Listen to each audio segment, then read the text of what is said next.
കൃഷ്ണ ഗുരുവായൂരപ്പ ശരണം. പൊന്നുണ്ണിക്കണ്ണൻ്റെ ഉഷപൂജ അലങ്കാരം രാവിലെ 4 മണിയോടുകൂടി മലർനിവേദ്യം കഴിഞ്ഞ് ശ്രീകോവിൽ നട തുറന്നു. പൊന്നുണ്ണിക്കണ്ണനത് ആ ശ്രീലത്ത് പുഞ്ചിരിച്ച് നിൽക്കുകയാണ്. നെയ്വിളക്കുകളെല്ലാം നിറഞ്ഞു കത്തുന്നുണ്ട്. അതിൻ്റെ ശോഭയിൽ പൊന്നുണ്ണിക്കണ്ണൻ്റെ പുഞ്ചിരിക്ക് കൂടുതൽ ഒരു ഭംഗിയുണ്ട്. പൊന്നുണ്ണിക്കണ്ണൻ്റെ തിരുമുഖം ചന്ദനം ചാർത്തിയിട്ടുണ്ട്. നെറ്റിയിലൊരു സ്വർണ്ണഗോപിക്കുറി അണിയിച്ചിട്ടുണ്ട്. ചെവിയിൽ ചെവിപ്പൂക്കൾ വെച്ചിട്ടുണ്ട്. മാറത്തൊരു സ്വർണ്ണത്തിലകവും ഒരു സ്വർണ്ണമാലയും ചാർത്തിയിരിക്കുന്നു. പൊന്നിൻ കിങ്ങിണി കെട്ടി പട്ടുകോണകമെടുത്ത് ഒരു പീതാംബരപ്പട്ട് ഞൊറിഞ്ഞുടുത്തിട്ടുണ്ട്. വലത് കൈയിൽ ഓടക്കുഴലും ഉണ്ട്, കദളിപ്പഴവും ഉണ്ട്. സ്വർണ്ണ കിരീടം ചാർത്തി കിരീടത്തിന്മേൽ 3 തിരുമുടിമാലകളും 2 വലിയ വനമാലകളും ചാർത്തിയിരിക്കുന്നു.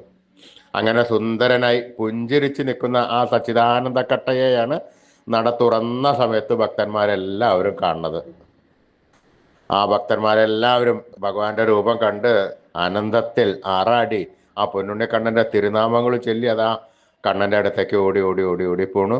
ആ സോപാനപ്പടിയിൽ നിന്ന് കണ്ണനെ കൺകുളിർക്ക കണ്ട് കണ്ണൻ്റെ തൃക്കാൽക്കൽ വീണ് നമസ്കരിക്കണോ, പ്രാർത്ഥിക്കണോ. കണ്ണൻ അവരെ എല്ലാവരെയും അനുഗ്രഹിക്കണു. ആ സുന്ദര രൂപം നമുക്കും നമ്മുടെ മനസ്സിലേക്കൊന്ന് ആവാഹിച്ചാലോ? എല്ലാവരും പ്രാർത്ഥിച്ചോളൂ, നല്ലപോലെ കണ്ടോളൂ.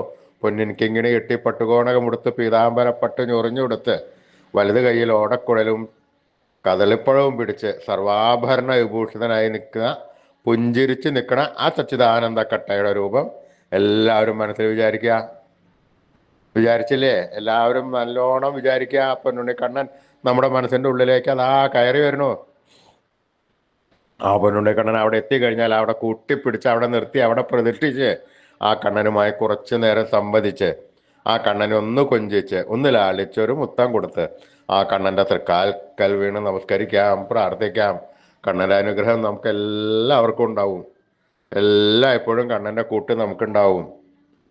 കണ്ണൻ്റെ നാമങ്ങൾ ചൊല്ലിക്കോളൂ. നാരായണ നാരായണ നാരായണ നാരായണ. സ്നേഹത്തോടുകൂടി ഭക്തിയോടുകൂടി വിശ്വാസത്തോടുകൂടി കണ്ണൻ്റെ തിരുനാമങ്ങൾ എപ്പോഴും എപ്പോഴും ചൊല്ലുക. അത് കണ്ണന് കേൾക്കാതിരിക്കാൻ പറ്റില്ല. അത് കേട്ട് കണ്ണൻ നമ്മുടെ അടുത്തേക്ക് ഓടി വരും. അതിൽ കൂടുതൽ സ്നേഹം നമുക്ക് തന്ന് നമ്മുടെ ഒക്കത്തൊക്കെ ഒന്ന് കയറിയിരുന്ന് നമുക്കൊരു മുത്തം തന്ന് നമുക്ക് വേണ്ട സമയത്ത് വേണ്ടതെല്ലാം വാരിക്കോരി തന്ന് കണ്ണൻ നമ്മളെ അനുഗ്രഹിക്കും. അപ്പം എല്ലാവരും സ്നേഹത്തോടു കൂടി കണ്ണനെ വിളിച്ചോളൂ. നാരായണ നാരായണ നാരായണ നാരായണ. കൃഷ്ണായ വാസുദേവായ ഹരേ പരമാത്മനെ പ്രണതക്ലേശനാശായ ഗോവിന്ദായ നമോ നമഃ.